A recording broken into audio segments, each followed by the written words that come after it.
a wedding portrait from 1908.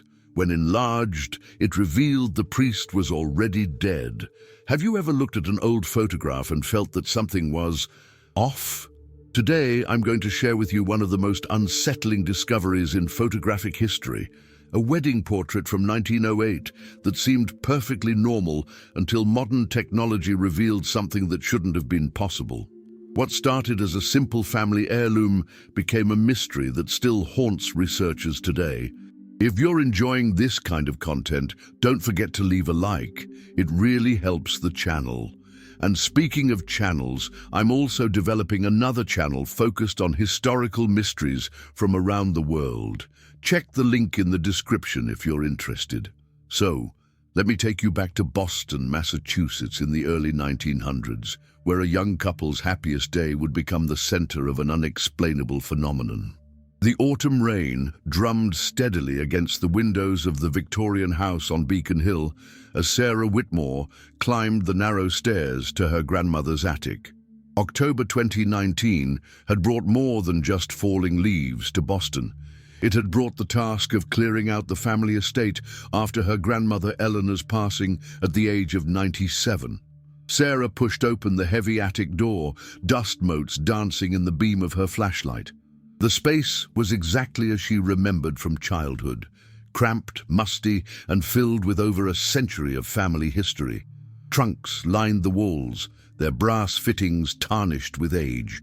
Boxes upon boxes were stacked precariously, each one labeled in her grandmother's careful script.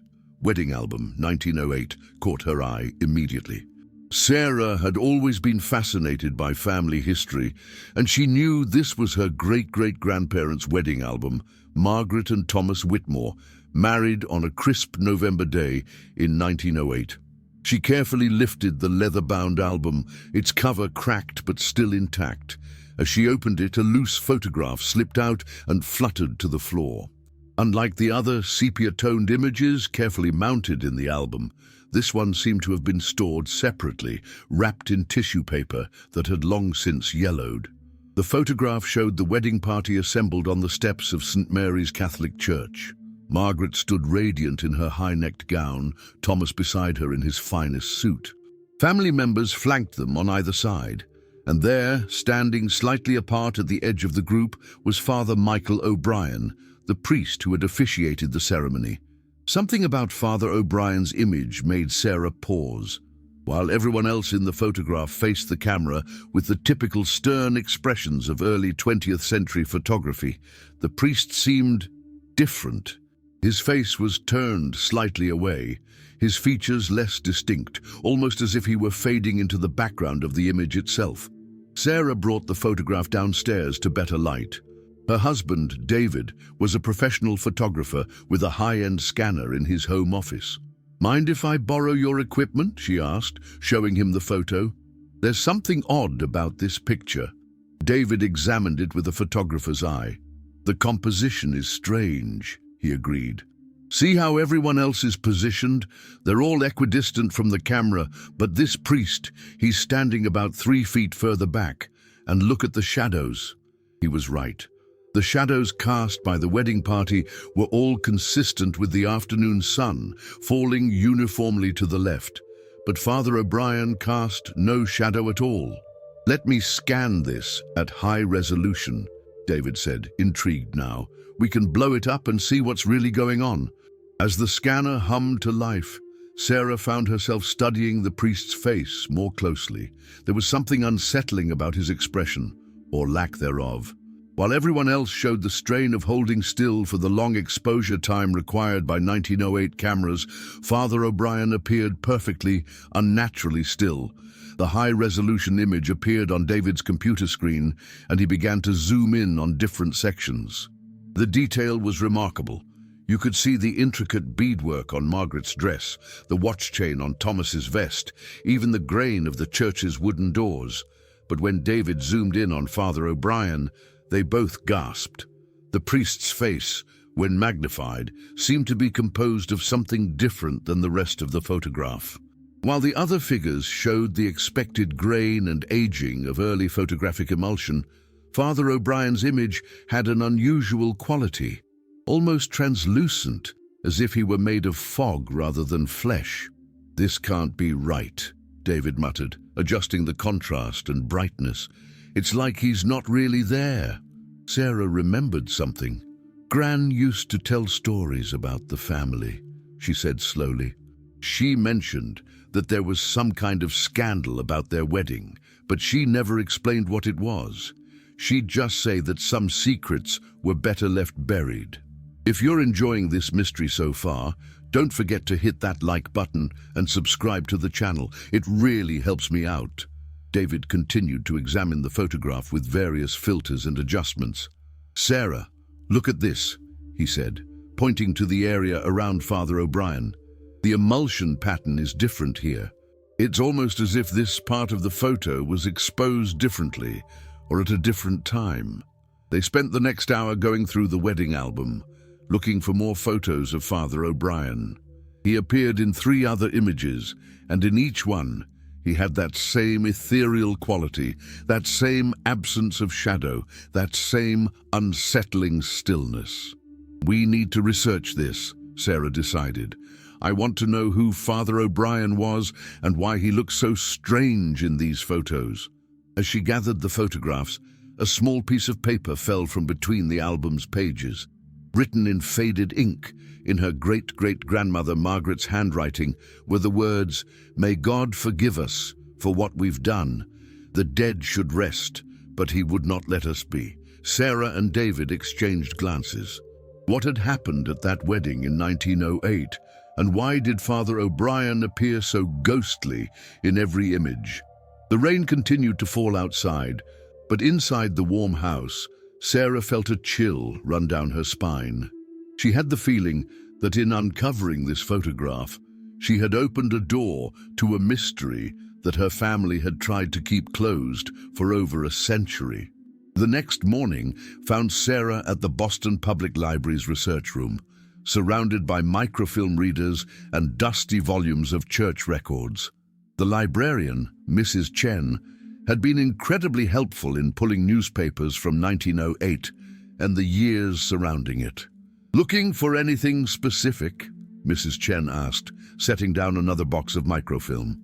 "Information about St. Mary's Catholic Church and a Father Michael O'Brien," Sarah replied. "He officiated at my great-great-grandparents' wedding in November 1908. Mrs. Chen's expression shifted slightly. "St. Mary's? That's the old church in the South End, isn't it? The one that burned down in the 1920s. Sarah nodded, threading the first roll of microfilm into the reader.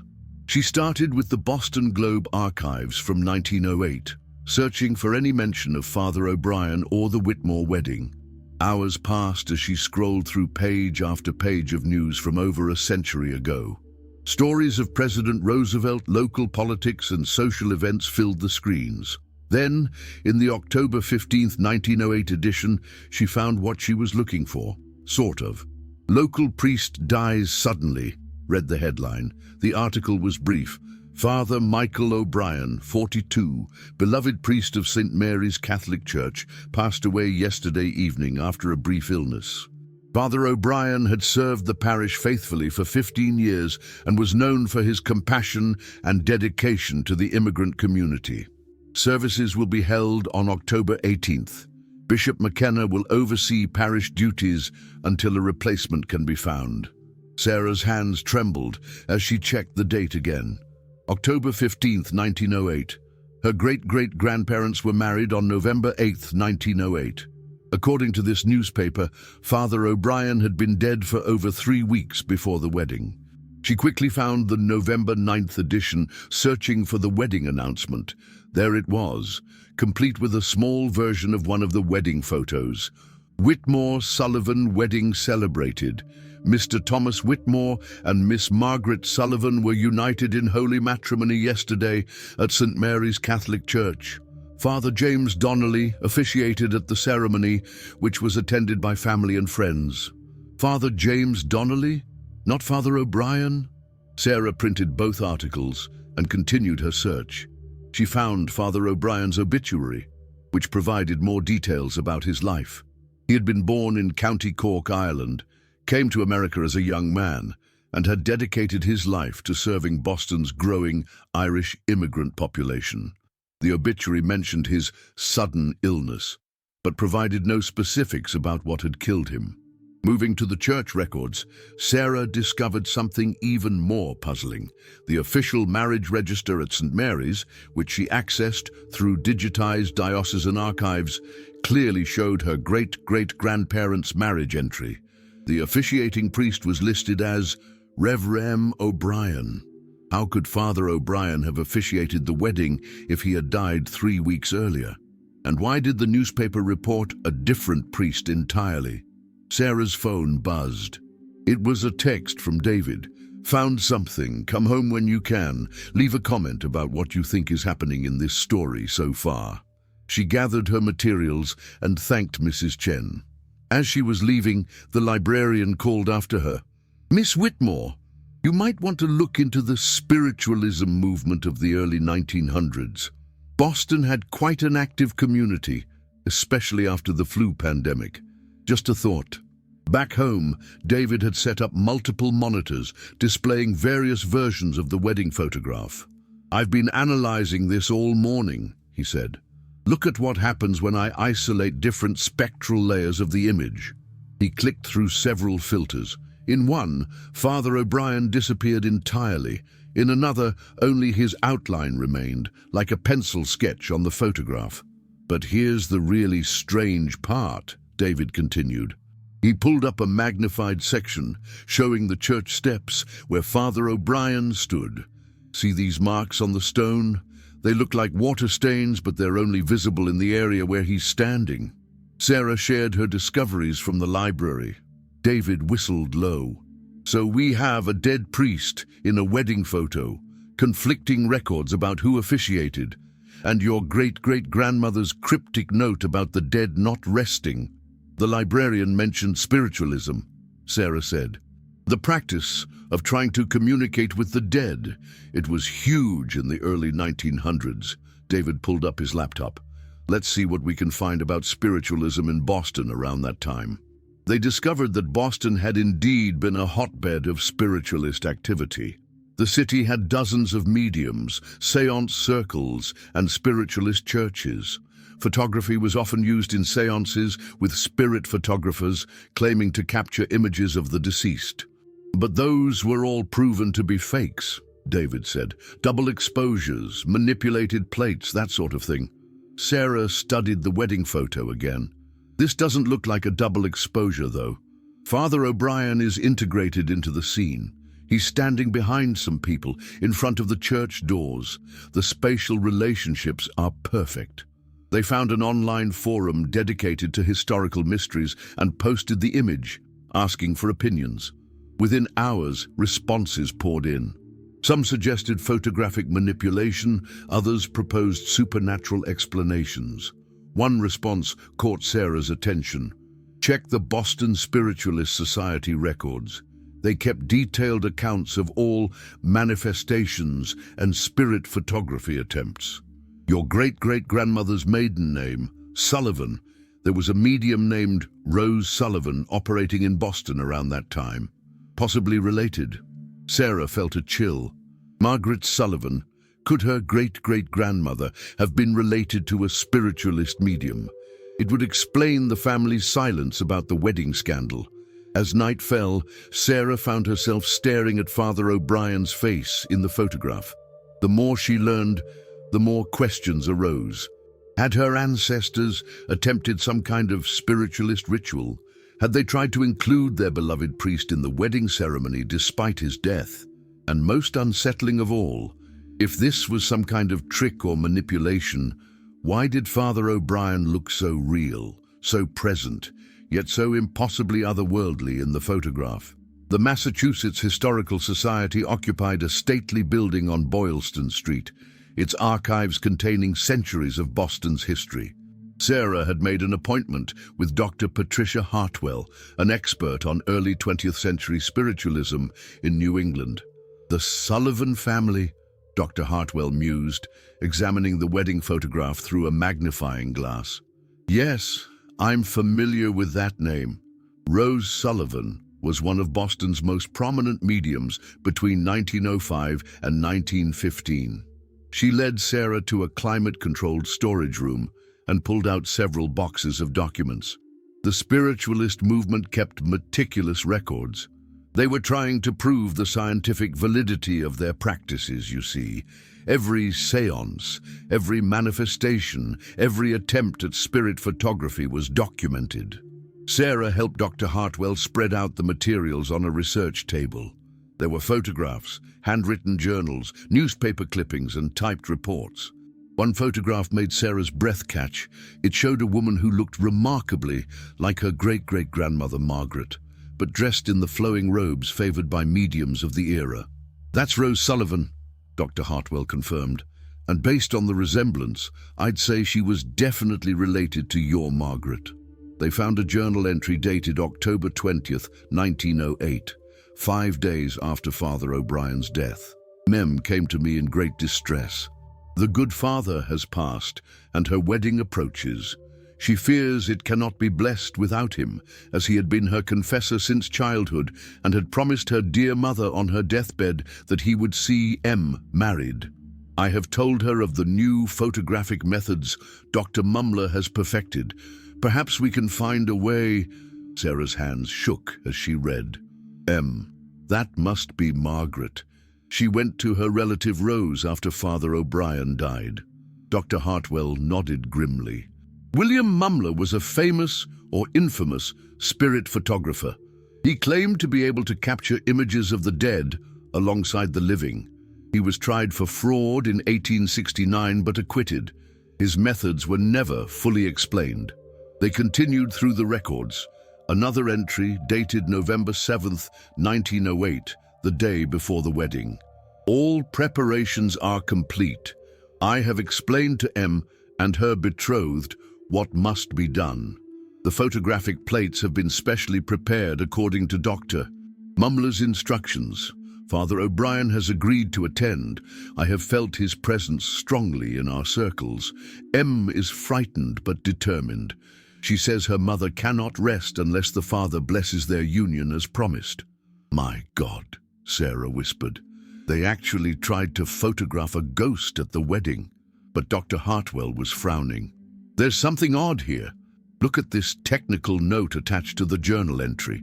The note described a complex photographic process involving multiple exposures, specially treated plates, and specific positioning of the subjects. But one line stood out. "The living proxy must stand in the exact position during the first exposure, then withdraw before the second." "A living proxy?" Sarah asked. "Someone standing in for the spirit during part of the photographic process," Dr. Hartwell explained. "But this is where it gets interesting. See this notation? J.D. has agreed to serve as proxy. His resemblance to Father O'Brien is providential." J.D. Sarah remembered the newspaper announcement. Father James Donnelly had officiated at the wedding. They found a photograph of Father Donnelly in the diocesan records. The resemblance to Father O'Brien was striking. They could have been brothers. Both had the same sharp features, the same deep-set eyes, even the same way of combing their hair. If you're still watching and enjoying this mystery, please hit that subscribe button. It really helps the channel grow. So they had Father Donnelly stand in for part of the photograph. Sarah tried to piece it together. But that doesn't explain why Father O'Brien looks so otherworldly in the image. Dr. Hartwell pulled out a book on early photographic techniques. The Mumler method supposedly involved coating the plates with a special chemical solution. When exposed to light multiple times, it could create layered images with varying degrees of transparency. But here's the fascinating part. Sometimes these old chemical processes produced unexpected results. Degradation over time, interaction with other chemicals, environmental factors. Sarah studied the wedding photograph again. "You're saying this could be a photographic accident? That they tried to fake a spirit photograph but created something else entirely? Possibly. Or..." Dr. Hartwell hesitated. "There are documented cases of photographic anomalies that were never fully explained. Images appearing on plates that shouldn't have been there, faces in photographs of empty rooms. The spiritualists called them extras, unexpected spirit manifestations. They found one more crucial document, a letter from Rose Sullivan to another medium, dated November 10th, 1908. The wedding photograph has disturbed me greatly. What appeared was not what we intended. Father Donnelly performed his role perfectly, yet what emerged on the plate was different. M is convinced it is truly Father O'Brien, but I fear we have captured something else. The image moves when you look at it too long. I have advised them to destroy it, but M insists on keeping it, saying it is proof that Father O'Brien blessed their union from beyond. I pray we have not invited something unintended into their lives. Sarah felt a chill run down her spine. She thought of the photograph sitting in her house, of how Father O'Brien's image seemed to shift and change, depending on the light and angle. Dr. Hartwell, do you believe it's possible that they actually photographed something? The historian was quiet for a moment. I'm a scholar, Ms. Whitmore. I deal in facts and historical evidence. But I've seen enough of these old spirit photographs to know that not all of them can be easily explained. Whether it's chemical anomalies, optical illusions, or something else, well, that's beyond my expertise. As Sarah prepared to leave, Dr. Hartwell handed her a card. This is a colleague of mine, Dr. Marcus Chen at MIT. He specializes in analyzing historical photographs using modern technology. If anyone can determine exactly what's in that image, it's him. Sarah thanked her and headed home, her mind racing. The mystery was deepening rather than resolving. What had her ancestors done on that wedding day in 1908? And what had they really captured in that photograph? The late afternoon sun cast long shadows as she walked, and Sarah found herself thinking about shadows, how everyone in the wedding photo had one, except for Father O'Brien. Perhaps some mysteries weren't meant to be solved, but she was too far in to stop now. Dr. Marcus Chen's laboratory at MIT was a fascinating blend of cutting-edge technology and historical artifacts. Monitors displayed complex imaging software, while shelves held cameras dating back to the 1850s. Spirit photography is actually a fascinating subject from a technical standpoint, Dr. Chen explained as he carefully placed the wedding photograph on a specialized scanning platform. The Victorians and Edwardians were incredibly creative in their fraudulent methods, but occasionally they stumbled upon real photographic phenomena they didn't understand. Sarah watched as he began the scanning process. The machine hummed softly, capturing the image at a resolution far beyond what David's home scanner could achieve. I've analyzed dozens of alleged spirit photographs, Dr. Chen continued. Most are double exposures, glass plate manipulations, or chemical treatments, but about 5% show anomalies that are interesting. The scan complete, Dr. Chen began running various analytical programs. The first showed the photograph broken down into its chemical composition, revealing the different types of silver compounds used in the emulsion.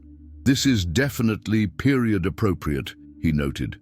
The chemical signature matches photographic plates from 1908. No modern additions or alterations. He switched to a different analysis, examining the light patterns in the image. Now this is peculiar.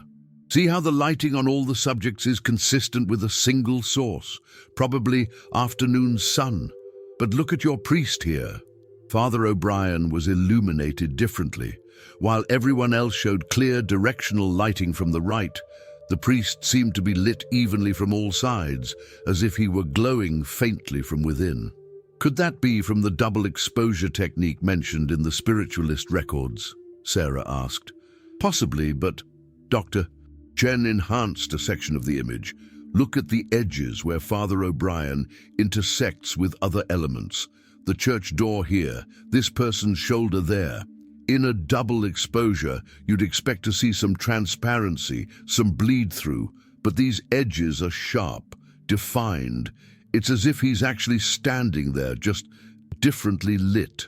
He ran another program that analyzed the grain structure of the photograph. The results made him frown. This is very unusual. The grain pattern in the area around Father O'Brien is different from the rest of the photograph, not just in density, but in actual structure. It's almost as if this section of the plate was exposed to a different type of light. Different how? I'm not entirely sure. The wavelength analysis suggests... He paused, double-checking his readings. This can't be right. The computer is indicating that portions of Father O'Brien's image contain light wavelengths outside the normal visible spectrum that the photographic plates of 1908 should have been able to capture. Sarah leaned closer to the monitor. What does that mean? It means that either this photograph has been contaminated by some unknown process over the past century, or... He trailed off, clearly uncomfortable with the alternative explanation. Or something was present at that wedding that emitted light in a spectrum that shouldn't have been capturable by 1908 technology, yet somehow was. Dr. Chen pulled up another program, this one designed to detect image manipulation. It scanned for telltale signs of cutting, pasting, or alteration. The results were clean, the photograph was authentic and unmanipulated. Let me try one more thing, he said, opening a specialized software he'd developed himself. This program analyzes the temporal coherence of photographs. Essentially, it can detect if all parts of an image were captured at the same moment. The analysis took several minutes. When the results appeared, both Sarah and Dr. Chen stared in silence. According to the software, most of the photographs showed perfect temporal coherence, everything captured in the same instant. But Father O'Brien's image showed temporal distortion, as if his part of the photograph existed in a slightly different time frame than the rest. This is impossible, Dr. Chen muttered. A photograph captures a single moment in time. You can't have different parts existing in different temporal states. Sarah thought of Rose Sullivan's letter, of her mention that the image seemed to move when looked at too long. Could this be related to the chemical process they used, the special treatment mentioned in the spiritualist records? Dr. Chen nodded slowly. It's possible. We know that some early photographic chemicals were light-sensitive in ways the photographers didn't fully understand, combined with multiple exposures and who knows what other techniques. He shrugged. You might get anomalous results. But his expression suggested he wasn't entirely convinced by his own explanation. As they prepared to run more tests, Sarah's phone rang. It was David. Sarah, you need to come home. I've found something in the other wedding photos. Something I missed before. What is it? Just come home and bring the photograph. Sarah thanked Dr. Chen and carefully packed up the photograph. As she was leaving, he called after her. Ms. Whitmore, that temporal distortion I mentioned? I've only seen it in one other context. Photographs taken near areas of high electromagnetic activity. Old mines, fault lines, places like that. You might want to research the location where St. Mary's Church stood. See if there was anything unusual about the ground it was built on. As Sarah drove home through the Boston traffic, she couldn't shake the feeling that each answer only led to more questions. The photograph in the seat beside her seemed to pulse with mystery, Father O'Brien's ethereal face a puzzle that modern science couldn't quite solve. What had her ancestors really captured on that November day in 1908? And why did she have the growing sensation that some secrets were better left buried in the past? Sarah found David in his office, surrounded by printouts of the wedding photographs and old maps of Boston spread across every surface. His expression was a mixture of excitement and unease. Look at this, he said without preamble, pointing to one of the other wedding photos. I enhanced all the images, looking for more anomalies. See the church windows in the background? Sarah examined the photograph. St. Mary's Gothic windows were clearly visible behind the wedding party. What am I looking for? The reflections. Look closely at what's reflected in the glass. She squinted at the enhanced image. In most of the windows, she could see the expected reflections. Clouds, trees, the buildings across the street. But in the window directly behind where Father O'Brien stood, the reflection showed something else entirely. It appeared to be the interior of the church, as if the window were transparent rather than reflective. "That's impossible," Sarah breathed. "You can't see through the church from that angle." "It gets stranger," David continued. He pulled up a map from 1885. St. Mary's was built on the site of an old cemetery. The bodies were supposedly moved, but records from the time are incomplete. And look at this. He showed her a geological survey from the 1970s. The church was built directly over a natural spring, the combination of running water and the old burial ground in folklore that's said to create a thin place. A thin place, where the boundary between worlds is weaker. I know it sounds crazy, but he gestured at the photographs. How else do we explain this? Sarah told him about Dr. Chen's findings, the temporal distortion, the unusual light wavelengths, the impossibility of what the photograph showed. David listened intently, occasionally glancing at Father O'Brien's image. "There's something else," he said when she finished. "I tracked down Father O'Brien's grave. He's buried in St. Augustine Cemetery, about 3 miles from where St. Mary's stood. I went there this afternoon." "You went to his grave? Why?" David pulled out his phone and showed her a photo of a weathered headstone. "Michael O'Brien, 1866-1908, faithful servant of God. But look at what someone carved at the bottom, probably years after the original engraving." Sarah could barely make out the worn words, called back to finish God's work. "The caretaker told me something interesting," David continued. "Every November 8th, the anniversary of your ancestor's wedding, flowers appear on Father O'Brien's grave, fresh white roses. It's been happening for decades, and no one knows who brings them." A chill ran through the room. Sarah pulled out the notes she'd made from all her research. Rose Sullivan's journal mentioned that Margaret's mother made Father O'Brien promise to see Margaret married, a deathbed promise. "And promises to the dying were sacred in Irish Catholic culture," David added. "Breaking one was believed to condemn both the living and the dead." They sat in silence for a moment, contemplating the implications. Then Sarah remembered something Dr. Hartwell had mentioned. The spiritualists believed that strong emotions, love, guilt, unfulfilled promises, could create what they called psychic impressions. Maybe Margaret's desperate need to have Father O'Brien at her wedding, combined with Rose's ritual and whatever natural properties that location had, created something that shouldn't have been possible, David finished. Not quite a ghost, not quite a photograph, but something in between. Sarah picked up the original wedding photograph, studying Father O'Brien's face once more. In the lamplight of David's office, the priest seemed more solid, more present than ever. His expression, which had seemed blank before, now appeared peaceful, almost benevolent. "Should we tell anyone about this?" David asked. "Dr. Chen? The Historical Society?" Sarah thought of her great-great-grandmother's note. "May God forgive us for what we've done." She thought of the flowers appearing on Father O'Brien's grave every anniversary, of the temporal impossibility captured in silver and light, of the thin place where a church once stood. "I don't think we can prove anything," she said finally. Dr. Chen found anomalies, but no explanation. The historical records show attempts at spirit photography, but nothing conclusive. All we have is a photograph that shouldn't exist as it does, and a mystery that's been kept in my family for over a century. David nodded slowly. Some things are meant to remain mysteries. As if in response to their decision, Sarah noticed something she hadn't seen before. In the photograph, Father O'Brien's hand was raised slightly, positioned in what could have been a gesture of blessing. Had that always been there?